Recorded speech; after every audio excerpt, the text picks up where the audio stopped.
Prvá stavebná sporiteľňa radí. Na čo všetko môžem použiť peniaze zo stavebného sporenia alebo z úveru od stavebnej sporiteľne? Stavebné sporenie má naozaj široké použitie. Dalo by sa povedať, dajú sa s ním realizovať malé aj veľké veci. Od rekonštrukcie kúpeľne alebo výmeny okien alebo úpravy kuchyne až po veľké veci, ako je kúpa napríklad rodinného domu, kúpa bytu alebo kúpa stavebného pozemku. Naozaj prostriedky vynaložené prostredníctvom stavebného sporenia majú široké použitie a vstup do tohto stavebného sporenia by som odporúčal práve teraz, keďže poplatok za uzavretie zmluvy o stavebnom sporení je len vo výške 20 eur.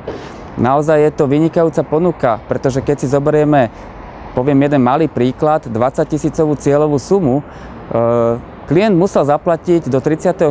poplatok vo výške 0,9% z cieľovej sumy, čo v takomto prípade bolo až 180 eur. Dnes z tých 20 eur, keď si zoberiete tú úsporu 160 eur, tá je naozaj výnimočná. Prvá stavebná sporiteľňa radí. To je poriadne zníženie poplatku. A prečo práve 20 eur? Tak tá 20-ka, treba povedať, nie je náhodná. Je v tom určitá symbolika.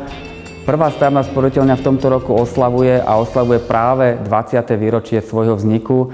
Preto takéto ďakujem všetkým klientom vo forme poplatku 20-eurového za uzavretie zmluvy o stavebnom sporení a navyše každý klient, ktorý uzatvorí zmluvu do 31.8. tohto roku, bude zaradený do žrebovania o 1000 eur. Prvá stavebná sporiteľňa vyžrebuje 20 takýchto klientov, ktorým pripíše túto sumu na ich zmluvu o stavebnom sporení.